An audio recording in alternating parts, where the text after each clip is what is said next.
बिस्मिल्लाहिर्रहमानिर्रहीम। अस्सलाम वालेकुम। मोहम्मद जमील शाहिद।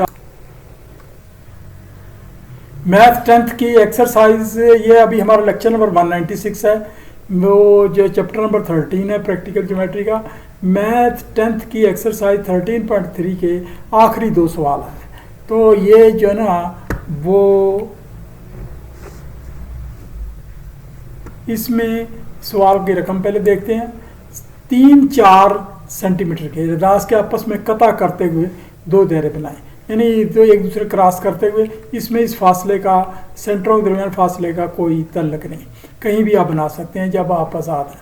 यानी एक का रेडियस 3 सेंटीमीटर हो, दूसरे का रेडियस 4 सेंटीमीटर हो, दो दायरे बनाए, दो डायरेक्ट ममास खींचें। बिल्कुल उसी किस्म का सवाल है। बहरहाल हम करते हैं। ये 3 सेंटीमीटर का आपने दायरा लगाया, इस पर एक लाइन लगाई और ये 4 सेंटीमीटर का दायरा लगाया टास्क का। ये दो आपस में कता करते हुए लगाए, तो कता करते हुए कहीं भी कता करते हुए लगा लिए।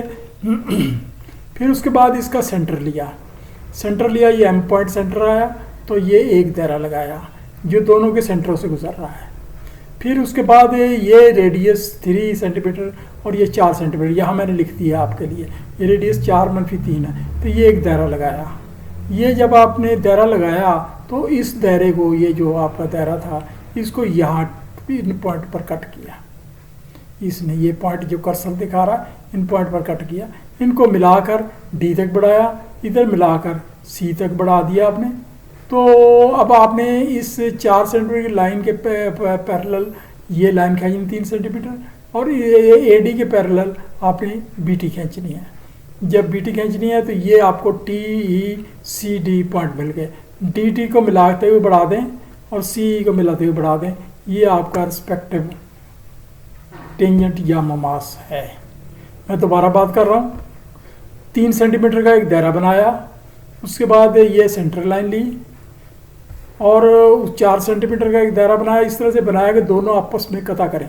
अब यहाँ भी कता कर सकते हैं, कहीं भी कता कर सकते हैं, जो दोनों एक दूसरे को काटें तो कता करें। तो फिर उसके बाद आपने उससे ए बी लाइन का सेंटर लिया, ये एम पॉइंट आया, एम पॉइंट पर एक दायरा लगाया, ये दायरा आपका ये आपको मिल रहा है।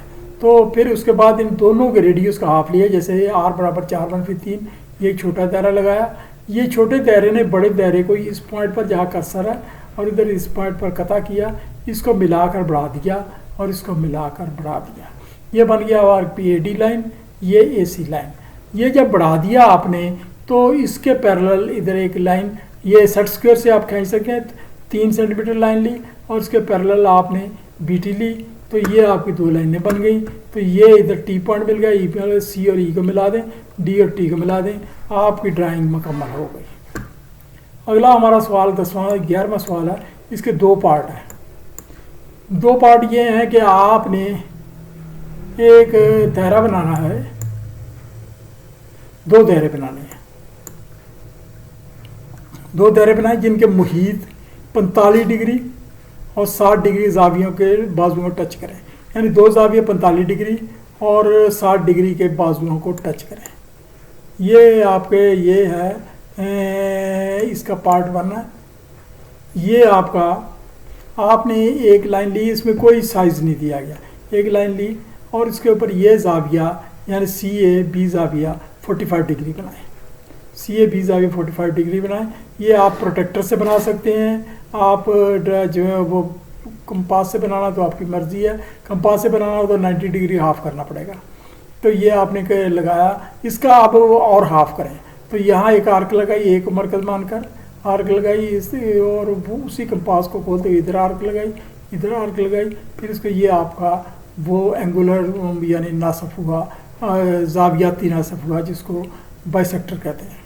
बाइसेक्टर पर आपने अब ये आपने बाइसेक्टर खींचा, तो अब आपने किसी पॉइंट वो अगला काम ये करना ये है कि आपने वो इस लाइन से ये एक सी पॉइंट आपका, अब आप पूछेंगे कैसे आ गया, तो आपने ये करना ये है कि कोई एक पॉइंट ले लेना, सी एक पॉइंट इस पर लेना, इससे इस पर अमूद खींचना है। ये हमने एक आर्क लगाई, ये आर्क लगाई और ये इसको मरकज़ मान गई, ये आर्क लगाई, ये आर्क लगाई। तो ये अब हमने इसको कट के ये हमारे पास रिदास आ गया। तो ये रदास को मरकज़ मानकर ये लगाएं तो आपकी कॉस दोनों साइडों पर टच करेगा दायरा। ये आपका वो पॉइंट इधर भी आ सकता है जहाँ कर्सर है, तो फिर दायरा बड़ा बनेगा। जितना दूर ले जाएंगे दायरा बड़ा बनता जाएगा, जितना नज़दीक दायरा छोटा बनता जाएगा। आपने इस किस्म का दायरा बनाना कि आपके काबू में रहे। ये जो जाविया CAB जाविया आपके सेट स्क्वायर में होता है, सेट स्क्वायर की मदद से भी बना सकते हैं। ये इसी तरह सेट स्क्वायर की मदद से CAB जाविया 60 डिग्री एक बड़े सेट स्क्वायर में होता है, 60 डिग्री बनाएं और उसी को भी इसी तरह से एक पॉइंट ले और पॉइंट को ये आर्क लगाई, ये लगाई, फिर इधर लगाई, ये परपेंडिकुलर गिराया, इसको मरकज़ मान गया, ये दायरा लगाई, ये लग गया, ये आपका सेंटर बन गया। ये सवाल मुकम्मल हुआ आपका, ये आपका लेक्चर भी मुकम्मल हो गया। तो ये दोनों टच भी कर रहे हैं और शर्त भी पूरी कर रहे हैं और कोई इसका तकाजा नहीं है। वो घंटी के बटन को दबा दें, सब्सक्राइब कर दें, लाइक कर दें, जो भी तकाजा। अल्लाह ताला आपको खुश रखे, कामयाब रखे। यहाँ थोड़ा सा ना ये, क्योंकि अमली प्रैक्टिकल ज्योमेट्री का ये आखिरी सवाल है, वो अब ख़त्म हो रहा है। ये पहले मैंने बात की, अब दोबारा करता हूँ। लोग समझते हैं इसकी कोई अहमियत नहीं, इसमें असल में नाप की बड़ी अहमियत है। पेंसिल बारीक होनी चाहिए और सेट स्क्वायर आपको यूज़ करने आने चाहिए, प्रोटेक्टर यूज़ करना आनी है, कंपास की नोक बारीक होनी चाहिए और कंपास की जो पेंसिल है वो भी बारीक होनी चाहिए। जितने मोटी मोटी लाइनें होंगी उतना ही रफ वर्क होगा और आपकी मेजरमेंट गलत आ जाएगी। जितनी बारीक होंगी और अच्छी तरीके से होंगी आपका प्रैक्टिकल वर्क बेहतर होगा। इसको आप सीखेंगे तो आपकी आइंदा ज़िंदगी में अगर आप इंजीनियर बन रहे हैं या वो डिप्लोमा ही कर रहे हैं तो आपकी ड्राइंग बड़ी अच्छी होती जाएगी, क्योंकि इंजीनियरिंग कोई भी हो उसमें आपको ड्राइंग करनी पड़ेगी। ख़ास तौर पर सिविल इंजीनियरिंग में, मैकेनिकल इंजीनियरिंग में भी करनी पड़ती है, इलेक्ट्रॉनिक में भी करनी पड़ती है, सिविल तो है। और ये अगर आप आर्किटेक्चर में लिया तो वो बहुत ज़्यादा ड्राइंग है, लेकिन आपकी आज की महारत कल काम आनी है। ये कहना कि ड्राइंग फजूल चीज़ है, ये इंजीनियरिंग की ज़बान होती है। इस तरह से मैथ साइंस की ज़बान है और ड्राइंग इंजीनियरिंग की ज़बान है। तो ज़बान सीखे बगैर आप कोई आगे अलूम नहीं सीख सकते। तो ये इस वजह से आप मेहनत करें और ग्रुप स्टडी करें, 2-3 लड़के बैठकर इसको स्टडी करें, देखें। और वो मैंने आपके फ़ायदे के लिए ये बनाया। मुझे इससे 2 रुपए की आमदन नहीं हुई। अगर कोई कहे ये जो है ना, ये लाइक वगैरह से ये वो मुझे कोई आमदन हुई है, ये नहीं, कुछ आमदन नहीं हुई, कुछ नहीं हुआ। अभी वैसे भी कोर्स ख़त्म हो रहा है, ये मेरे लेक्चरों की अहमियत खुद कुछ अर्से बाद ख़त्म हो जाएगी।